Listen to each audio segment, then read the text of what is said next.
할렐루야. 반갑습니다. 네. 저는 경북 김천에서 목회하고 있는 은혜드림교회의 최인선 목사입니다. 김천을 아시나요? 그래서 수준이 좀 있으시네요. 대부분 가면 잘 모르신다고 이야기를 많이 하시는데요. 제가 어떤 청년집회, 서울의 청년대학부 청년집회에 제가 초청을 받아서 가서 김천 아니냐고 그랬더니 다 한다고 그러더라고요. 그래서 어디냐고 물어봤더니 김밥천국이라고 그래가지고 네, 집회 안 하고 제가 집에 갈 뻔했습니다. 근데 여기 수준 높은 또 다니엘 기도회에 참석하신 분들은 또 김천이라는 지역을 알아주셔서 감사합니다. 오늘 힘이 나서 열심히 말씀 잘 전할 수 있을 것 같습니다. 네. 이 다니엘 기도회를 섬기는 이 귀한 이 본 교회와 저하고는 조금 관계가 조금 있습니다. 제가 서울에서 사역하다가 제가 지금 섬기고 있는 김천 지역으로 담임 목회하기 전에 서울에 있는 유명한 교회를 좀 다니면서 이 벤치마킹을 한 적이 있거든요. 그래서 리스트를 만들어 놓고 유명한 교회를 다니면서 어떤 교회가 내 목회에 있어서 귀한 도전을 줄 수 있을까 생각하는 어느 날 그날따라 아침에 좀 늦게 일어나는 바람에 제가 우리 집과 가까운 제가 구이동 강변역 근처에 살았거든요. 그래서 오륜교회 상가에 있을 때 오륜교회를 의도치 않게 제가 리스트에는 없었지만 제가 들어가게 됐습니다. 네, 의도치 않게 들어갔는데요. 그래서 예배를 제가 드리는 도중에 제가 깜짝 놀랐습니다. 상가에 있는 그 교회에 역동성이 있었고 힘이 있었고 그래서 제가 1년 동안 다녀야 될 교회들이 얼마나 많은데 다 멈추고 제가 2달간이나 이 오륜교회를 다니면서 많은 것을 배워서 아직까지 제가 미등록 교인으로 제가 있습니다. 네, 제가 미등록 교인인데 그때 참 제가 이 교회는 성장하겠구나 이런 생각이 들고 제가 그래서 예언을 한 사람입니다. 제가 예언을 많은 사람들에게 했어야 되는데 제가 소심하게 저희 아내에게만 해가지고 네, 결국에는 이제 그랬지만 어쨌든 좀 신령한 구석이 있죠. 네, 오늘 하나님께서 주시는 은혜를 여러분들이 기대하시겠습니까? 네, 그럼 말씀 속으로 한번 들어가 보도록 하겠습니다.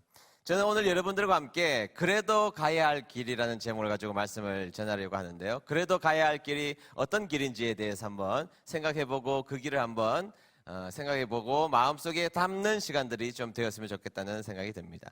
저는 제가 태어나기도 전부터 저희 아버지께서 일방적으로 저를 서원하셨습니다. 서원하시고 소문 다 내시고 언론 통폐합 하셔가지고 태어나 보니까 저는 벌써 목사가 되어 있는 사람, 목사가 되어야 될 사람으로 부름을 받게 되었던 것이죠.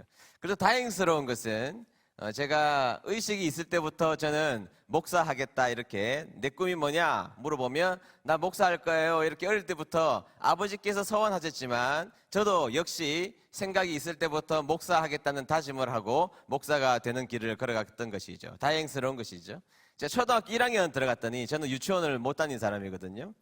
초등학교 1학년을 들어갔더니 초등학교 1학년에 학교 선생님께서 사진을 한 장씩 다 가져오라고 하시더라고요. 그리고 이제 환경미화 게시판에다가 사진을 우리 반 60명 다 붙여놓고 그 밑에다가 꿈을 이렇게 적어 놓았는데요.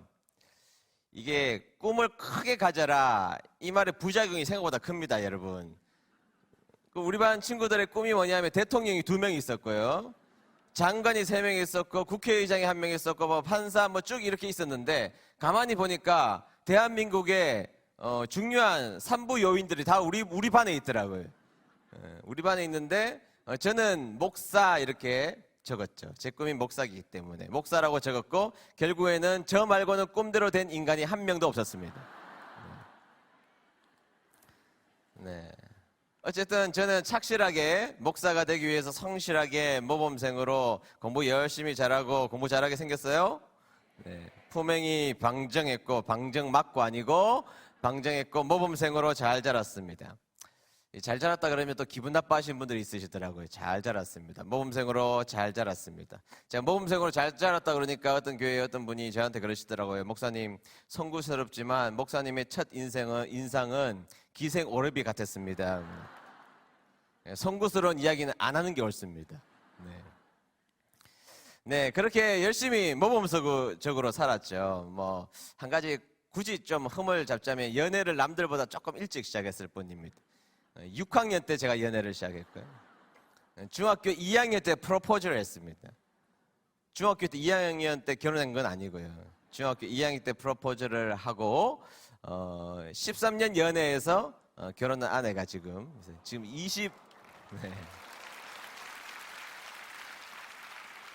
하여튼 우리 아내는 남편 잘 만나서 이렇게 박수도 받는다니까. 네, 그렇게 해서 같이 이렇게 목회를 하고 있습니다. 그런데 제가 목회자가 되려고 마음을 먹으면서 살아갔던 제 인생의 여정들을 가만히 생각해 보면 저희 아버지가 목사님이셨거든요. 아버지가 목사님이셨는데 시골 목회를 하시는 그 아버지의 모습이 제 눈에는 그렇게 멋져 보이시지 않으셨다는 겁니다. 매우 가난하셨고 매우 힘든 여정을 살아가는 모습을 보았습니다. 우리 누나가 100일 기침을 할 때 집에 있는 결혼식 때 가지고 있었던 몇 푼 안 되는 폐물을 다 판 것도 제가 알고 있었고, 저희 옆집의 부자 집사님은 여러분 옛날 분들은 사과를 괴짝에다가 담지 않았습니까? 사과 괴짝에다가 좋은 사과 먹을 때 저희 집은 장날에 가서 썩은 사과를 사서 그 썩은 것을 도려내고 사과를 먹었던, 그래서 온전하게 사과를 통째로 먹은 적 기억이 없는 그런 삶을 살게 되었죠. 저희 아버지의 모습을 가만히 보면 나약한 존재, 힘이 없는 존재로 저는 항상 느껴졌고 매번 당하고 매번 참는 인생이 저희 아버지의 삶이었던 것으로 기억이 납니다. 그러다가 목회하시다가 교회에 큰 분쟁이 일어났는데요. 제가 중학생 때 제 앞에서 칼이 왔다 갔다 하는 일들을 제 눈으로 보기도 했고요. 결국에는 힘없는 저희 아버지와 같이 저희 아버지를 따르는 분들이 아무런 힘이 없으니까 그 교회에서 쫓겨나는 신세가 되어버리고 말았던 것입니다. 그래서 교회가 가정에서 개척이 되었고 그 다음에 상가교회로 또 다른 상가교회로 전전긍긍하면서 교회 목회하시는 저희 아버지의 모습은 참 초라하고 못나 보이는 모습이었던 것입니다. 그래서 저는 목회자 그리고 목회 그러면 굉장히 마음이 아픈 것이다, 초라한 것이다, 마음이 아프다 못해 마음이 쓰라린 것이다라는 생각을 하고 자랐습니다. 그리고 나서 아버지가 개척하신 다음에 한 1년쯤은 아주 좋은 교인들과 개척을 시작해서 1년쯤은 햇볕이 저희 집안에 들어오는 것을 제가 느꼈습니다. 그래도 참 1년간은 참 행복했다는 생각을 제 마음속에 가지게 되었던 것이죠.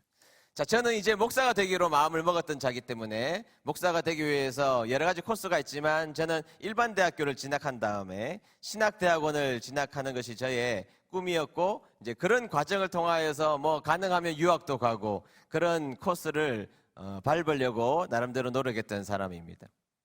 그렇게 준비하고 있는 어느 날 제가 고3이 되었습니다. 고3이 되었 3월 달에 아침에 일어났는데 집에 아무도 안 계신 겁니다. 아침에 일어났는데 누군가는 계셔야 될 집에 엄마도 계시지 아니하고 아빠도 계시지 아니하고 누나도 있지 아니하는 이상한 상황 속에 제가 눈을 떠보니 저만 혼자 있었고 도시락도 아무도 싸놓지 않는 그 아침을 맞이한 다음에 이상한 직감이 있었지만 물어볼 사람도 없었고 휴대폰이 없던 시절이었기 때문에 그냥 학교를 가게 되었던 것이죠. 그래서 제가 학교를 가서 무엇인가 불길한 마음이 제 마음속에 들어서 점심시간에 공중전화를 통해서 집에 전화를 해보았습니다.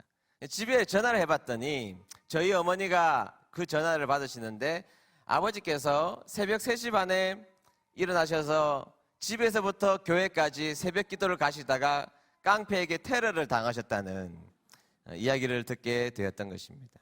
저희 아버지는 새벽 3시 반이면 일어나셔서 상가교회까지 걸으셔서 그 당시엔 마이카 시대가 아니지 않습니까? 자가용이 없던 시대이기 때문에 걸어서 가시다가 깡패를 만나게 된 것입니다. 저희 아버지 시계가 장날에 누구한테 선물 받은 시계인데 멀리서 보면 롤렉스처럼 그런 보이는 시계였던 것이죠.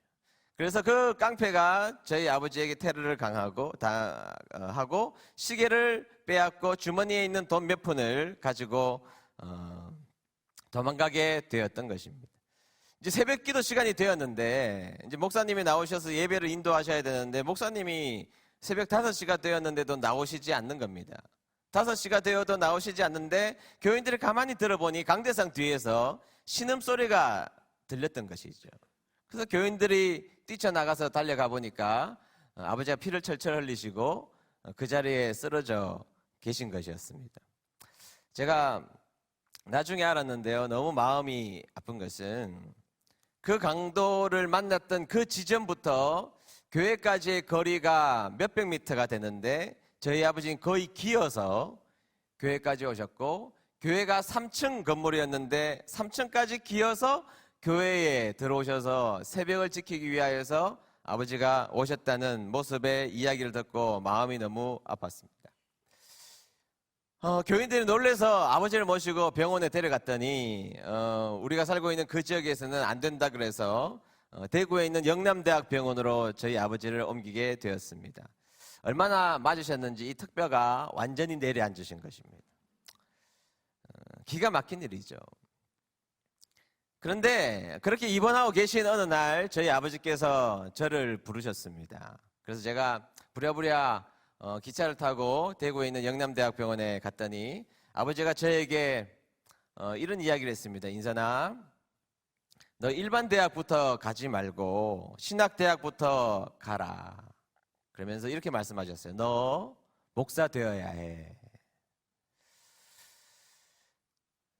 저희 아버지가 턱뼈가 으스러지셔서 유동식을 드셔야 되는 그 상황 속에서 겨우겨우 말씀을 이어나가시는 이 말씀, 기운을 짜내셔서 저에게 하신 말씀, 너 그래도 목사가 되어야 돼. 아버지의 그 한마디는 저에게 이렇게 들렸습니다. 네가 지금 나의 모습을 보면서, 나의 목회의 여정을 보면서 너무나 비참해 보이는 이 목회의 여정을 네가 다 봤지만 그래도 가야 할 길이 있어. 그것은 네가 목사가 되는 길이야. 저희 아버지는 아마 제가 일반 대학교를 가면 목회를 안 할지도 모르겠다는 약간의 두려움이 계셨던 것 같습니다. 그래서 아버지는 저에게 붕대를 감으신 채로 저에게 인선아, 너 신학대학부터 가서 너 목사 되어야 해. 붕대를 감고 계시는 그 아버지의 모습을 보고 제가 병원에 들어갈 때부터 마음을 먹었거든요. 제가 결코 울지 않으리라. 아빠가 보는 데서 결코 울지 않으리라 마음을 먹었는데 아버지의 그 한마디, 턱뼈가 으스러져서 붕대를 감고 있는 그 고통스러운 현장 속에서 너 그래도 네가 가야 할 길이 있는데 그 길은 목사가 되는 길을 걸어가야 돼. 이 말씀을 하시는데 제가 눈물이 왈칵 쏟아졌습니다. 그리고 참았던 눈물을 제가 흘리면서 아버지에게 그랬어요. 네, 아버지, 그럴게요. 아빠, 저 신학교 들어갈게요. 제가 그렇게 대답은 했지만요, 솔직히 저는 저희 아버지가 도무지 이해가 되지 않았습니다. 아버지가 저를 얼마나 사랑하시는지 저는 정말로 잘 알고 있거든요. 저희 아버지는 누구보다도 저를 간절히 사랑하시는 분이라는 그 마음을 제가 누구보다도 확인하고 알고 있었던 사람입니다. 그런데 아버지의 모습은 그렇게 힘들게 목회하시면서 세상적으로 보면 빛이라는 빛을 단 한 번도 보시지 못하셨고 억울했고 비천하기도 했고 이제는 목회를 하시다가 죽음의 위기를 넘나드는 그 상황을 당하셨는데 이쯤 되면 하나님, 나만 고생하면 됐지 내 사랑하는 아들을 하나님 앞에 이제 못 바치겠습니다. 이렇게 말해야 되는 것이 정상이 아닙니까? 나를 사랑하시는 아버지가 저를 불러다가 그 죽음을 넘나드는 그 고통 가운데 저에게 인선아, 신학대학부터 가서 너 반드시 목사가 되어야 해. 제가 아버지께서 하시는 그 말씀이 이해가 되지는 않았지만 느낀 게 있어요. 옛날 목사님들, 옛날 성도님들은 지금 우리들보다 신학적으로 더 뛰어나신 분들은 아니지만 그분들이 가지고 계셨던 중요한 마음에 흔들리지 않는 중심이 하나 있다면 그것은 하나님이 피로 값주고 세우신 이 교회를 죽을 목숨보다 자기의 목숨보다 사랑하시는 분들이셨고, 그래서 교회가 잘 되는 일이라면 집도 팔고 밭도 팔고 자신의 가장 아끼는 자식도 하나님 앞에 드리는 분들이라는 사실을 제가 깨달았어요.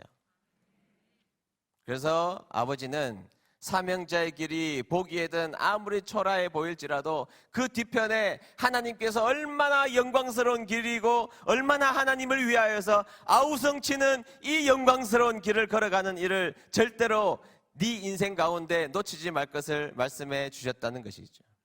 그것을 믿는 것이 저는 오늘날 한국교회가 가져야 될 믿음이라고 저는 믿습니다. 여러분들의 자녀가 똑똑하고 멋지고 잘난 자녀가 신학교 간다고 하면 제발 말리지 말기를 축복합니다. 더 크게 아멘하셔야 됩니다. 여러분들의 자녀가 정말로 똑똑하고 능력 있고 힘 있을 때 여러분들의 자녀가 신학교 가려고 하면 그때 말리지 않게 되기를 주의 이름으로 축복합니다. 여러분 다 어디서 신학교 서명 받아요? 수능 성적표 앞에서 받잖아요. 그래놓고 집에서 말씀 피우고 있는 아이들을 목사님께 목사님 얘 신학교 보내서 인간 만들어 주십시오. 신학교는 목사 만드는 곳이지 인간 만드는 곳 아니에요, 여러분. 맞아요, 틀려요? 맞습니다. 네, 그렇게 교회를 사랑하고 아무리 어려운 일이 있어도 그래도 그 길은 걸어가야 되는 길이라고 저에게 삶으로 가르쳐 주셨던 것이죠. 그리고 제가 이제 정말 목사가 되었습니다. 제가 부사역자 때예요. 자랑 좀 해도 되나요? 네. 제가 맡은 부서는요 다 부흥했습니다. 제가 초등학교, 중고등학교 뭐 다 맡아봤거든요. 주일학교 12명도 안 되는 아이들 갔을 때 제가 5, 6개월 만에 100명도 만들어 봤고요. 놀라운 일이 아니에요. 네네. 제가 중고등학교 얼마나 말 안 듣습니까? 중고등학교도 뭐 한 10명 이렇게 모이는 부서에 가도 6, 7개월 만에 7, 80명 정말 출석시키기도 했고, 제가 서울에서 목회할 때도 제일 약한 부서 맡아서 그 부서가 정말 강한 부서가 되기도 하는 등, 그래서 저는 목회를 하면 부흥하고 성장할 줄 알았습니다. 그런 마음을 가지고 제가 지금 목회하고 있는 김천이라는 지역에 내려가서 목회를 시작하는데, 제가 31살 때 담임 목회를 시작했거든요. 지금 20년 지났는데 2년 동안 죽으라고 노력을 해도 교회가 성장하지 않더라고요. 죽으라고 노력해도 성장하지 않고 정말 너무너무 성장을 하지 않아서 제가 선배 목사님께 물어봤습니다. 목사님, 어떻게 하면 교회가 성장할 수 있어요? 물어보니까 최 목사 그거 어려운 거 아니야. 여러분 옛날에 방석을 자부동이라고 했잖아요. 자부동 하나 들고 강대상 가가지고 자부동을 눈물로 다 적시면 교회 부흥한다 그래가지고 저는 그게 진짜인 줄 알고 자부동 하나 들고 교회 와가지고 이제 앉아서 눈물을 제가 흘리기 시작했습니다. 떼굴떼굴 구르면서 하나님 부흥을 주시옵소서. 근데 제가 거짓말이라고 느낀 게 뭐냐면 눈물 조금 흘리면 그 다음 흘릴 꽃 그 전에 다 말라버려요.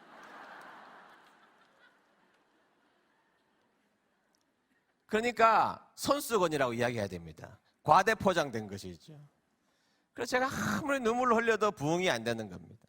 그런데 하나님의 은혜로 참 부흥이 안 되는 교회를 섬기는 많은 목사님들 계시잖아요. 얼마나 마음속에 그게 힘든 여정인지 모릅니다. 그런데 감사하게도 우리 교인들이 2년 동안 젊은 목사 고생한다고 한마디도 안 하시더라고요. 교인이 줄어드는데도. 그런 교인 되시기를 축복합니다. 아멘서로 좀 기분이 안 좋은 것 같아요. 2년이 지난 후에 교회가 이제 조금씩 저희 교회가 성장하기 시작했습니다. 2년, 3년쯤 지나고 나서 그때부터 교회가 점점 저희들 교회가 성장하기 시작했습니다. 근데 우리 교회가 성장함에 따라서 이상하게 저의 몸뚱아리도 같이 비대해지는 역사가 동시에 일어났습니다. 자, 여러분 지금 여러분들이 저를 보시기에 여러분들이 제가 뚱뚱해 보이나요? 정상으로 보이나요? 그렇죠. 누가 날씬해 보인다 그러는데 그게 정상이지요. 네. 그런데 제가 한참 덩치가 좋을 때는요, 지금 와이셔츠를 제가 100을 입으면 좀 남고 95는 애매하거든요. 그런데 그 당시에는 105 사이즈, 엑스라지 사이즈의 셔츠를 입어도 맨 위에 단추를 잠그지 못해서 넥타이로 겨우 이렇게 가려야 하는 그런 몸이었고요. 여러분 절대 비만의 기준이 허리가 34거든요. 제가 키가 그렇게 크지 않잖아요. 너무 고개 끄덕이지 마시고. 그래서 제 키에 허리가 34가 맞지가 않아서 허리띠로 겨우 맨 위에 아시죠? 후크를 풀고 허리띠를 묶어야 되는 그런 상황까지 덩치가 너무너무 비대해지기 시작했습니다. 병원에 갔더니 혈압도 157인가 이렇게 나오고, 지금도 기억납니다. 중성지방이 뭐 이런 의학적 이야기를 하면 여러분들 알으실는지 모르겠는데 600이 넘는, 그래가지고 아시네요. 그래서 제가 운동을 해야 되겠다 마음을 먹었습니다. 그래서 제가 운동을 하려고 생각해 보니까 여러분 저를 보실 때 운동 잘하게 생겼어요? 못하게 생겼어요? 늦었습니다. 네. 제가 운동을 되게 못하거든요. 잘할 수 있는 운동들이 정말 거의 없었습니다. 그런데 제가 중고등학교 시절에 제가 자전거를 타고 학교를 다녔기 때문에, 자전거 아주 유행하기 전에 자전거를 좀 타면 운동이 많이 되겠다 이런 생각이 들어서 자전거를 하나 샀습니다. 그리고 재미있었습니다. 정말 운동 왔는데 희열을 느꼈습니다. 새벽 기도를 마치면 자전거를 타고, 여러분 김천 잘 몰라도 추풍령은 아시잖아요. 노래 많이 불러봤잖아요. 가요. 네, 추풍령 갔다가 오는 길에 직지사 아시나요? 직지사가 전국의 4대 사찰 중에 하나입니다. 목사가 또 오륜 기도회 다니엘 기도에 와가지고 절자랑하는 것 같아서 좀 이상한데, 네, 갔다가 이렇게 했거든요. 그런데 살도 10kg 이상 제가 빠지고 건강도 좋아지고 재미도 있었습니다. 그런데 여러분, 목사가 운동을 하니까 교인들이 그 모습이 좀 좋아 보였나 봐요. 시키지도 않았지만 한 분, 두 분씩 자전거를 사기 시작하더니 나중에는 한 열 몇 분이 자전거를 타서 동호회처럼 생기기 시작했던 것입니다. 그래서 주일날 오후가 되면 예배 다 마치고 나서 교회 주차장에 모이는데, 여러분 자전거 복장 아시죠? 네, 그 자전거 복장 준비 안 된 분이 입으면 올챙이 같거든요. 네, 그 앞마당에 민망한 줄도 모르고 다 교인들이 이제 예배 다 마치고 그렇게 모여서 자전거를 탔습니다. 그래서 쭉 가가지고 추풍리 갔다가 직지사까지 들어간 건 아니고 근처까지 갔다가 내려오는 길이면, 목사님 칼국수 한 그릇 가시죠. 먹을 것 같으면 왜 운동해요? 하여튼 그래가지고 칼국수 먹고 이렇게 집에 오고 했습니다.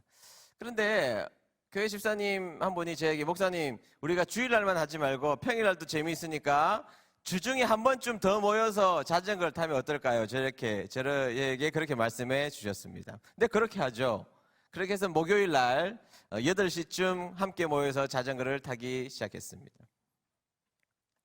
그런데 제 평생 잊을 수 없는 2009년 6월 18일 금요일 목요일 저녁이었습니다.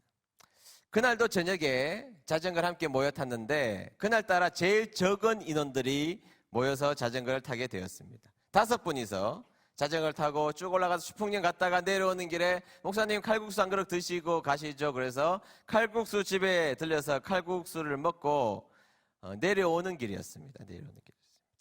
내려오는 길이었는데 한참을 내려오는데 제가 두 번째 달리고 있었거든요. 두 번째 달리고 있었는데 갑자기 뒤에서 금속성 추돌 소리가 쾅, 그 다음에 다시 쾅 두 번이 나서 제가 너무 놀라서 자전거를 세워두고 제가 옆을 쳐다보니까요, 저희 집사님 한 분이 이렇게 자전거에서 떨어져서 피를 흘리고 제 옆에 누워 계신 거예요. 제가 자전거에서 내려서 집사님을 흔들어 깨웠어요. 집사님 아무리 깨워도 전혀 반응이 없고 숨을 쉬지 않고 그 자리에서 돌아가신 겁니다. 얼마나 제 어린 나이에 마음이 아프고 놀랐겠습니까? 그런데 조금 있는데 저 뒤에서 다시, 목사님 여기도요. 지금도 그 소리가 잊혀지지가 않아요. 그래서 제가 막 뛰어서 가봤더니 그 집사님은 저기 인도 쪽으로 떨어져 계시는데 그 집사님마저 그 자리에서 돌아가신 겁니다. 사고를 낸 사람이 누구냐 하면 음주를 한 경찰관이 교통신호를 어기고 뺑소니까지 한 겁니다. 이게 큰 뉴스가 되어서 9시 메인 뉴스에 몇 날 며칠 난 뉴스 중에 하나예요. 그 일이 우리 교회에 일어난 것입니다. 그 돌아가신 그 두 분의 집사님은요, 진짜 우리 교회의 선물과 같은 분들이셨습니다. 가정은 화목했고 자녀들은 성실했고 공부 잘했고 한 분은 약사셨고 한 분은 교사셨는데 하나님께서 우리 가정 가운데 우리 교회에 보내주신 대표적인 5가정을 뽑으라면 그 2가정을 뽑을 만큼 앞으로 이 가정 붙들고 주님의 사역 열심히 하면 되겠다고 생각했던 그 가정의 가장 2분이 그리고 우리 은혜드림교회 공동체의 구성원 2명이 역사 가운데 삭제돼 버리고 말았던 것입니다. 그 상황이 저는 너무 두려웠습니다. 그렇게 그 당시에 큰 교회가 아니었을 때 한 분 입관 예배가 드리고 나면 바로 연속해서 또 한 분의 입관 예배를 드려야 돼요. 한 분 장례 예배 드리고 나면 바로 연속해서 한 분 장례 예배를 드려야 돼요. 담임 목사가 2군데 갈 수 없어서 장지가 달라서 제가 가고 부목사님 보내야 되는 이 가슴 아픈 일이 저희 교회에 2009년 6월 18일 날 일어나게 되었던 것입니다. 한 번은 장례를 이제 치르고 한참 지났죠. 조금 지났죠. 그 어려움을 당한 가정들과 함께 저희 가정과 함께 다 아이들과 함께 식사를 같이 하고 위로 모임을 하고 저희 교회 카페에 와서 이제 커피를 한 잔씩 먹고 있는데요. 우리 아들 미니가 지금 이 자리에 와 있는데 초등학교 1학년, 지금 대학생이거든요. 대학교 2학년인데 초등학교 1학년짜리 미니가 그 다 모여 있는데 저에게 아빠 하고 달려오는 거예요. 아빠 하고 달려오는데 제가 그 미니를 딱 붙잡고 귓속말로 이야기했습니다. 아빠라고 부르지 마. 아빠라고 불러서는 안 돼. 그런데 아이가 무슨 영문을 알 수가 있어요. 조금 이따 다시 아빠 하고 이렇게 들어오는데 제가 그때는 탁 강하게 잡았어요. 그러면 다시 귀에다가 이야기했습니다. 너 다시 한 번만 아빠라 그러면 아빠 가만히 안 둘 줄 알아. 아빠라고 부르지 마. 그런데 얘가 밖에서 놀다가 또 한 번 들어오면서 아빠 하고 들어오는데요. 제가 이 아이를 끌고 목욕실로 들어갔습니다. 목욕실 들어가서 팍 두들겨 팼습니다. 너 왜 아빠라고 불러 지금? 너 지금 아빠 일은 네 친구 응영이 생각이 안 나? 교회 형 정규 생각 안 나? 다 아빠 없는 아이들인데 네가 지금 나에게 아빠라고 그렇게 부르면 어떡해? 그런데 여러분 이 아이가 어떻게 알겠어요? 제가 막 때리니까 이 아이가 울다가 제가 정신 차려 보니까 때리는 나도 불쌍한 거예요. 둘이 목욕실에서 끌어안고 엉엉 울었습니다. 그런 일이 저희들에게 2009년 6월 달에 일어나게 되었던 것입니다. 그리고 겨우 마음을 추스리고요. 교회를, 목회를 어떻게 하는지 잘 몰랐습니다. 잘 생각해 보세요. 여러분, 같이 운동했던 담임 목사는 살아있고, 그 아름다운 2분, 젊은 나이에 그 2분은 돌아가셨으니까, 목회를 하는 게 아니죠. 너무너무 힘들게 지내고 있었던 시절이었습니다. 겨우겨우 마음을 추스리다가 2달쯤 지났을 때, 우리 저하고 10년간 같이 부사역자로 있었던 전도사님, 그 당시엔 목사님이셨죠. 부목사님이 계셔서 제가 이야기를 했습니다. 너무 충성스럽고 저와 함께 10년 목회했던 부목사님인데 휴가 기간이 되어서 제가 그랬어요. 너 목사 휴가 다녀와. 그랬더니 목사님, 교회가 이렇게 되었는데 제가 휴가를 어떻게 다녀옵니까? 그래서 제가 그랬어요. 그래도 다녀와. 그래도 당신이 살고 목회자가 살아야 교회를 이렇게 세울 수 있지.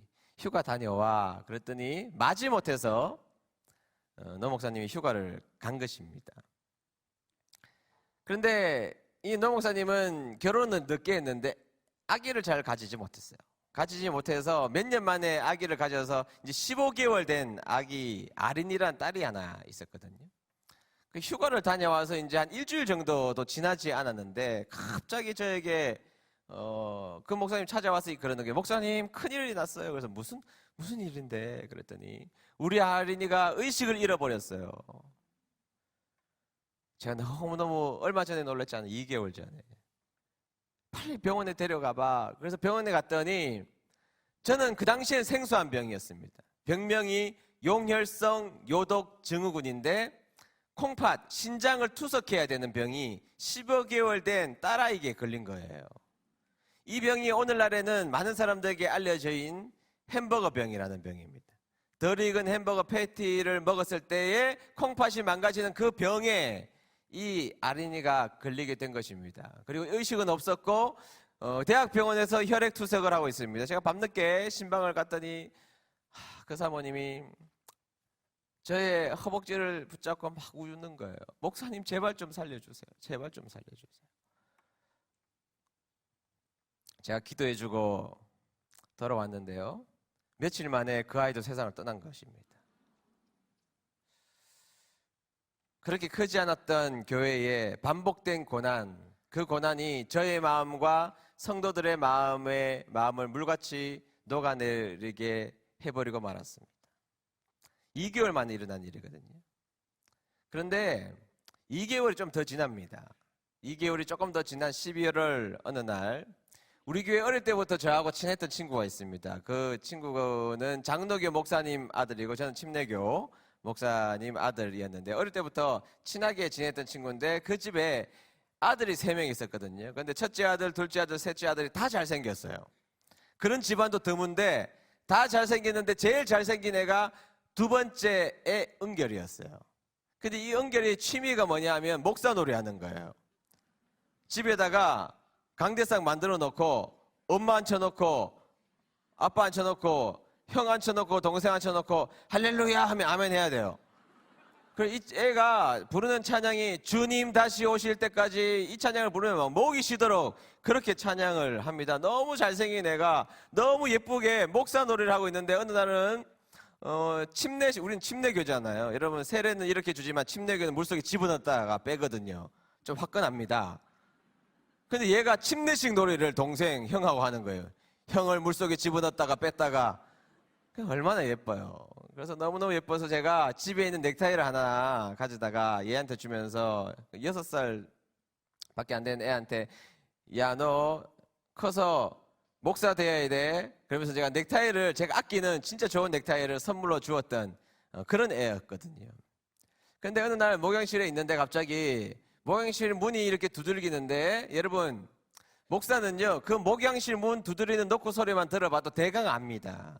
좋은 소식인지 이것이 다급한 소식인지 대강 아는데 굉장히 다급한 소식으로 문을 두드리는 소리가 들리는 거예요. 제가 문을 열었더니 제 친구 집사님이 아내 집사님과 함께 은결이를 안고 들어왔는데요. 옷을 벗겨서 보여주는데 온몸이 멍이 닿던 거예요. 집사님 왜 그래요? 내가 물어봤더니 목사님 병원에 갔더니 아무래도 백혈병 같다 그래요.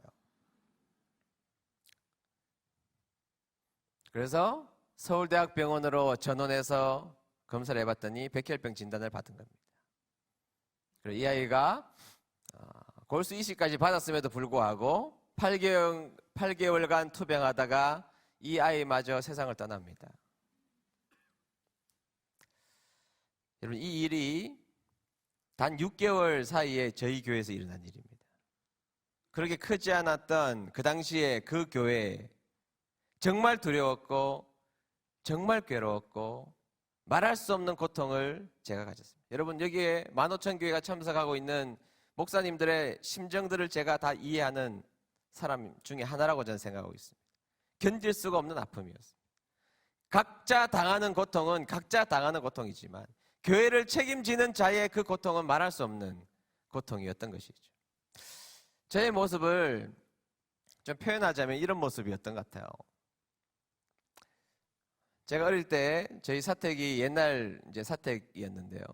흙바닥이었죠. 신문이 아침에 배달이 옵니다. 그러니까 배달은 왔는데 갑자기 일기예보가 없는 소나기가 내릴 때가 있어요.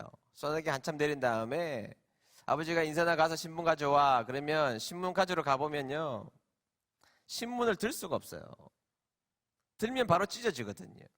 놔둘 수도 없어요. 놔두면 쓰레기만도 못한 것이거든요. 말려서 나중에 열어보면 지금처럼 신문이 좋지 않았기 때문에 글씨 읽을 수가 없어요. 아무짝에도 소용이 없는 그 모습이 딱 저의 모습이었던 것이죠. 여러분 우리가 인생을 살다 보면 터널을 이렇게 지나잖아요. 고난과 역경의 터널을 지나는데 저기 빛이 보여요. 저 빛으로 나가면 이제 다 끝날 거라고 생각하는데 터널 빛이 보이는 그 순간 유턴 신호가 떨어져요. 그럼 유턴해서 또 터널로 들어와야 돼요.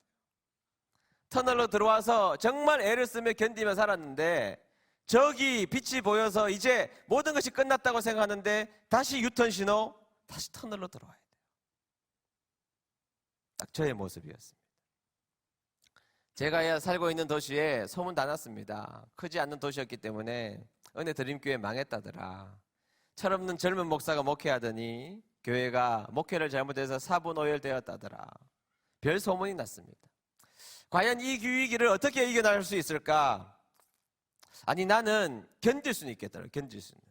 그러나 우리 사랑하는 그 집사님과 부목사님은 과연 이 어려운 위기로부터 어떻게 이겨나갈 수 있을까? 이 쑥대밭된 이 고난의 현장을 어떻게 이겨나갈 수 있을까가 문제였잖아요. 그런데요, 저는 놀라운 장면을 제 눈으로 보았습니다. 그 당시에 사고를 통하여서 남편을 잃었던 한 집사님, 약사 부인이셨던 그 집사님이 교회 새가족 위원장이셨거든요. 새가족 위원장이셨는데 장례를 치른 바로 그 다음 주에 새가족이 온 겁니다. 그런데 이 집사님이요, 검정색 옷을 입고 새가족 옆에 앉아서 성경책을 찾아주고 찬송가를 찾아주고 눈물을 톡톡 흘리면서 교회에서 그 집사님에게 부여하신 그 사명을 감당하기 위하여서 그 자리에 앉아서 그 사명을 감당하고 있는 거예요. 제가 설교를 하고 있는데 집사님의 그 모습을 보니까 얼마나 눈물이 나겠어요.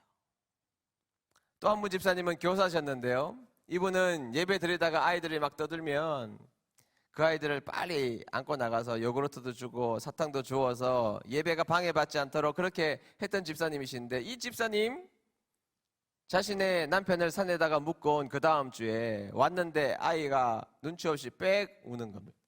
그러니까 이 집사님이 반사적으로 일어나서 이 아이를 안고 나가가지고 집사님이 울면서 이 아이를 보살펴 주는 장면이 제 눈에 보인 것입니다. 저만 받겠습니까? 우리 교인들이 이 고난의 현장을 지나가고 있는 이 집사님들의 애절한 헌신과 애절한 사명에 감당하는 모습들을 보게 된 것이죠. 우리 부목사님 15개월 겨우겨우 결혼해서 가진 아이인데 세상 떠나보내고 장례 다 치른 다음에 목양실에 문을 이렇게 두들겨서 문을 열고 들어오더라고요. 근데 여러분, 제가 교인들 앞에서 참 울기가 어렵죠. 어떻게 울어요? 제가 울면 다 무너질 텐데. 근데 우리는 목사들끼리니까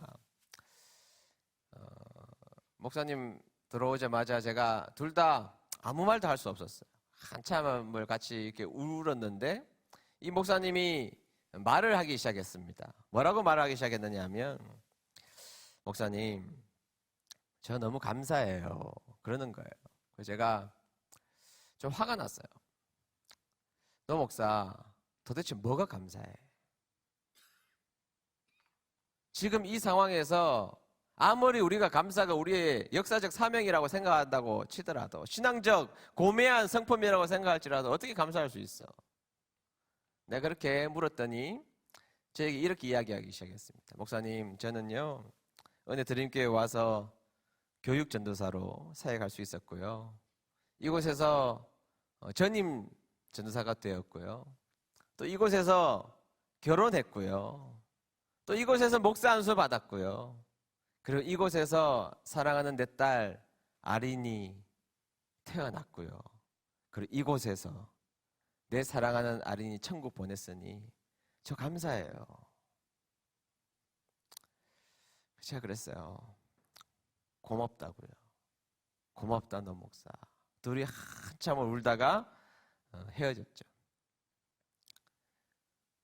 제 친구 백혈병 걸려서 그 고통 가운데 있는 그 친구 집사님과 그 부부가 아들을 천국에 보내고 아이를 땅에 묻고 돌아오는 그 다음 날이 우리 교회는 여름 성경학교 한 날이었습니다. 여름 성경학교는 아이들이 가득하잖아요. 근데 이 두 분의 집사님이 장례를 치른 바로 그 다음 날 다 교회 오셨어요. 교회 오셔서 뭐 하느냐? 여름 성경학교 밥하고요, 청소하고요, 설거지하고 계시더라고요.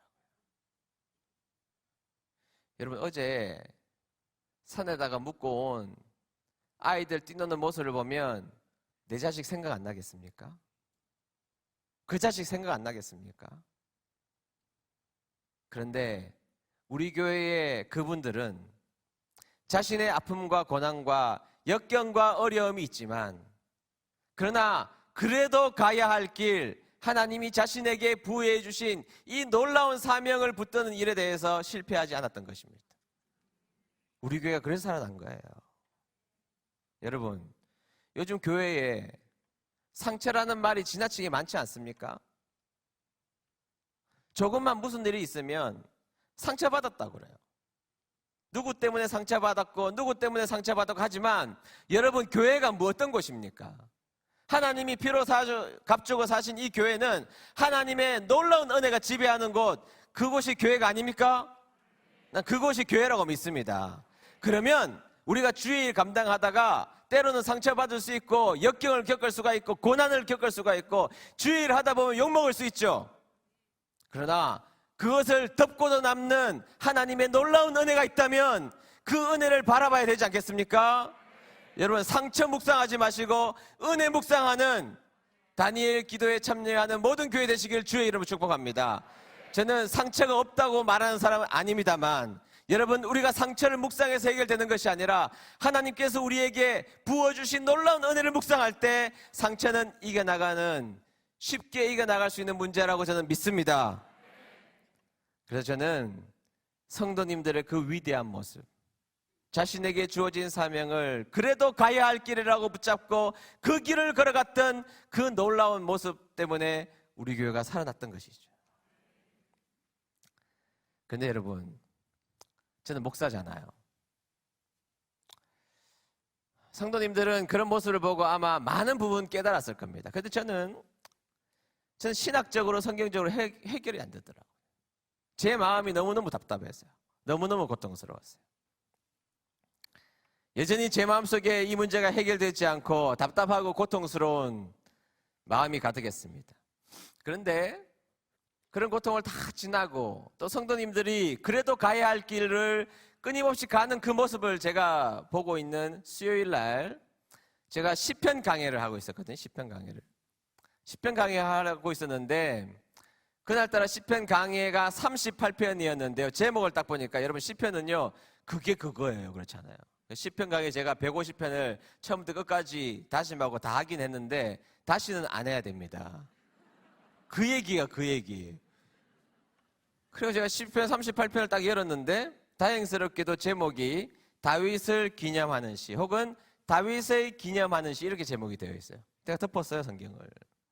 여러분, 다윗 기념하는 거 시편 안 읽어봐도 할 수 있잖아요.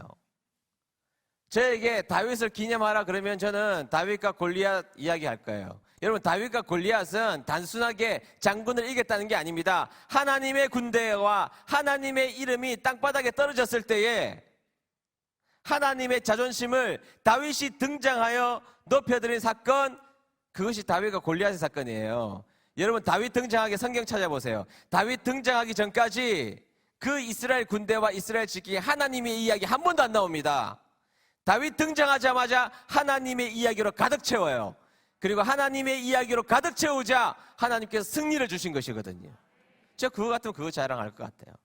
아니면 사무엘하 23장에 나오는 망명자 신부님에도 불구하고 하나님께서 너 그일라 백성들이 블레셋에게 침공당하여서 고통당하고 있으니까 네가 가서 구해줘 그래요. 왕은 사울입니다. 그때 자기의 백성들, 자기의 장군들에게 가자, 하나님의 명령이 하니까 다 말립니다. 왕이시여 무슨 말씀하십니까? 갔다가는 앞에서는 사울의 특공대에게, 그리고 뒤에서는 블레셋에게 협공당하여 어려운 일만 당할 것입니다. 그래도 다윗은 하나님의 명령이기 때문에 이 명령 붙잡기 위해서 전진에 나갑니다. 그리고 그일라 백성들을 구원해줘요. 그리고 정말로 더 어려운 일을 겪게 되죠. 어려운 일이 뻔히 예상되지만 하나님의 명령이기 때문에 그 명령 붙잡고 살아가는 다윗 자랑할 만하잖아요. 기념할 만하잖아요. 아니면 사무엘 합니까? 18장에 나오는 패망한 사울 왕족의 시므이라는 사람이 먼지와 돌을 던지면서 다윗과 그 일행을 향하여서 이 비루한 놈들아 막 이렇게 이야기하잖아요. 이스라엘 사람들이 가장 듣기 싫어하는 욕이거든요. 그럴 때 여러분 그 신하 중에 아비새가 이야기합니다. 왕이시여 저놈을 가만히 두십니까? 저에게 한마디만 하면 칼 2번 찌를 필요도 없습니다. 한 번이면 제가 처치할 수 있습니다. 여러분 패족들이 무슨 말이 많아요. 그때 다윗이 뭐라 그럽니까? 아니야. 저 시므의 말 속에서 하나님께서 나에게 들려주시고자 하시는 말씀이 있을지도 몰라 그러잖아요. 얼마나 인격적이에요. 저 같으면 그거 자랑할 것 같거든요. 근데 성경에서 그렇게 생각하고 시편 38편을 읽기 시작했는데요. 그런 얘기 하나도 안 나옵니다. 첫 번째는 육체의 병이에요. 3절에 보면 자신의 몸이 어디 상한 곳이 없었다 이렇게 나오거든요. 구체적으로 보면 7절에 보면 이렇게 나와 있습니다. 스크린에 보면 나오는데요. 노란 글씨에 보면 내 허리에 뭐가 있다고요? 열. 여러분 허리에 열이 나는 병이 뭐가 있을까요? 제가 물어봤더니 콩팥에 염증이 생기면 열이 난다 그러더라고요. 저의 의견뿐만 아니라 칼빈 선생님도 주석을 찾아보면 칼빈 주석에 아마 다윗은 신장염을 앓고 있었을 것이다 이렇게 기록하고 있어요. 10절 볼까요? 10절. 10절에 보면 내 심장이 뛰고 이렇게 나오잖아요. 자, 여러분 심장 뛰세요? 안 뛰세요? 안 뛰면 여기 안 계셔야 되죠. 뛰신단 말이죠. 뛰는데 뛰지만 자각하지는 않잖아요. 뛰는데 자각하는 병이 몇 가지가 있어요. 하나는 부정맥입니다. 뭐 심방세동 등 심장이 뛰다가 한 번씩 건너뛰면 뛰다가 툭 멈췄다가 건너뛰면 심장이 툭 떨어지는 듯한 느낌을 가지면서 심장이 뛴다고 느끼거든요. 빈맥도 마찬가지고 부정맥이 있으면 심장이 뛴다고 느낍니다. 또 하나 갑상선 기능 항진증에 걸리면 심장이 뛴다고 느낍니다. 연구 많이 했죠 여러분? 네, 그런 병이 있었다는 거예요. 또 하나 그 다음에 보면 10절 계속해서 보면 기력이 쇠하여 내 눈의 빛도 나를 떠났나이다 이렇게 나오는데요. 기력이 쇠하는 병이 뭐가 있을까요? 당뇨병이죠. 당뇨병. 근데 당뇨병 합병증으로 오는 것이 뭐예요? 백내장. 당뇨병 합병증으로 백내장이 왔다는 겁니다. 그렇게 몸이 안 좋았다는 거예요. 아마 다윗은 그의 몸이 지치어서 그의 몸이 만신창이가 되어버리고 말았다는 건데 성경에서는 그 말씀을 가지고 내가 다윗을 기념한다는 겁니다. 여기서 끝나지 않습니다. 두 번째는요 정신적인 병이에요. 8절에 보면 이런 말씀이 있어요. 8절에 보면 한번 다 같이 읽어볼까요? 8절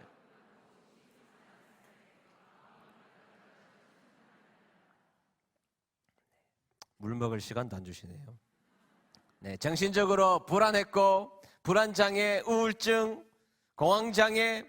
여러분 사울이 여러분 밤에 자다가 부스럭 소리만 나도 놀랐을 겁니다. 그래서 그 불안에 떨어서 성경에 보면 피곤하고 심히 상하였음에 마음이 불안하고 신음했다는 겁니다. 정신과적 의사들에게 물어보면 이게 의학적으로 이게 정신 노이로제인지 아닌지 분간하는 방법이 있는데 이건 정확하게 그런 노이로제의 증상 중에 하나라는 것이죠. 세 번째는요 사랑과의 단절이에요. 11절 보시죠. 11절 다 같이 읽습니다. 시작.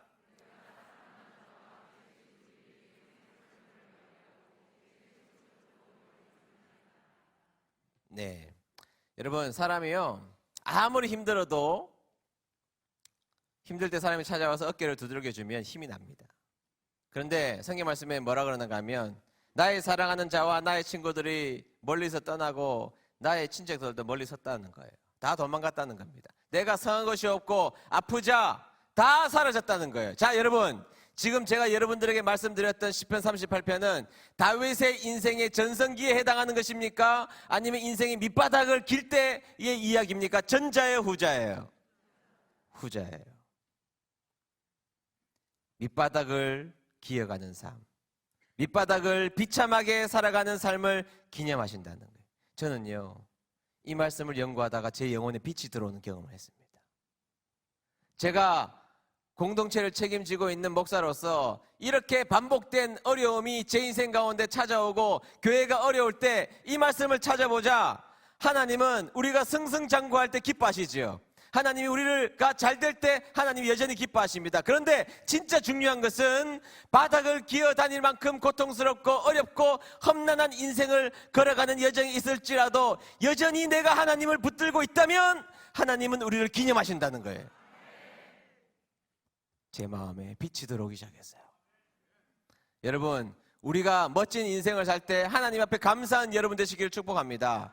그러나 여러분들에게 주어진 인생이 아무리 깜깜하고 어려울지라도 그 삶에 역사하시는 분, 그분을 붙들고 살아가는, 그래도 나에게 주어진 사명을 그래도 걸어가는 인생이 될 때 하나님이 여러분들에게 기념하는 사람으로 불러주실 줄로 믿습니다.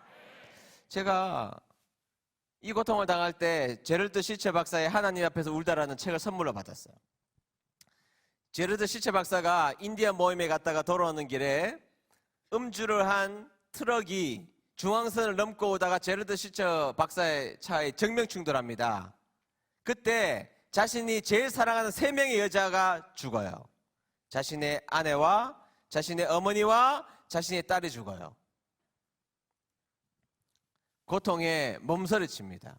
근데 그의 또 다른 저서 하나님의 뜻이라는 아주 명제가 있습니다. 읽어보시면 그가 이런 이야기를 해요. 하나님의 뜻을 이렇게 설명합니다.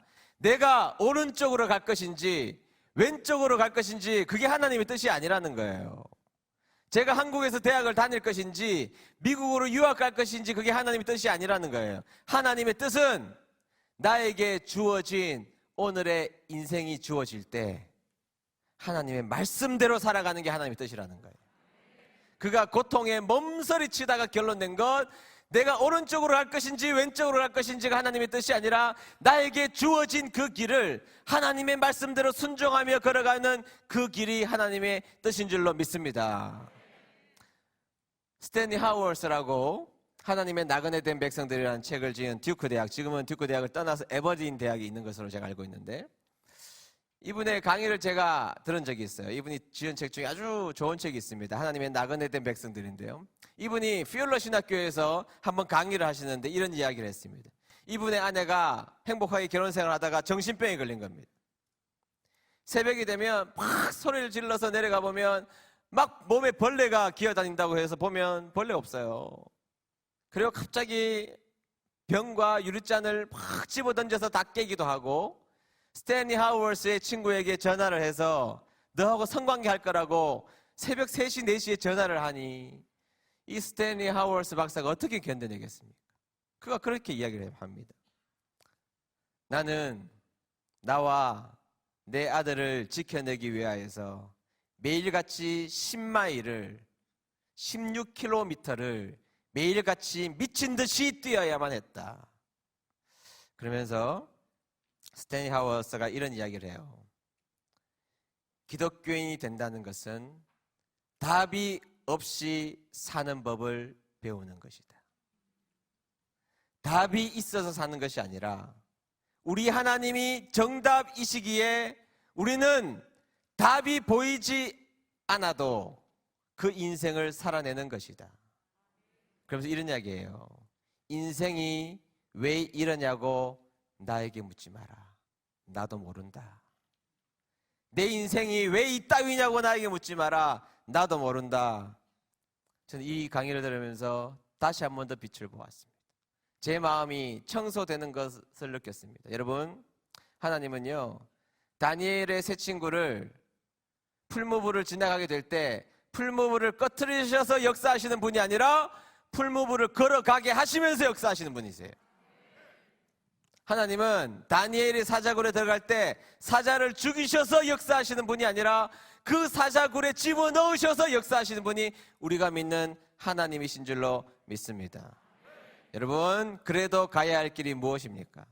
하나님께서 여러분들에게 피로 값주고 사신 그 아름다운 교회에서 허락해 주신 그 귀중하고 복된 사명이 있다면 우리의 신앙의 선배들처럼 내 삶이 아무리 아플지라도 꾸역꾸역 주님의 이름으로 감당하며 공동체를 살려내는 그 일을 위하여서 헌신하며 여전히 그래도 가야 할 길을 가는 사람들이 되어야 하지 않겠습니까?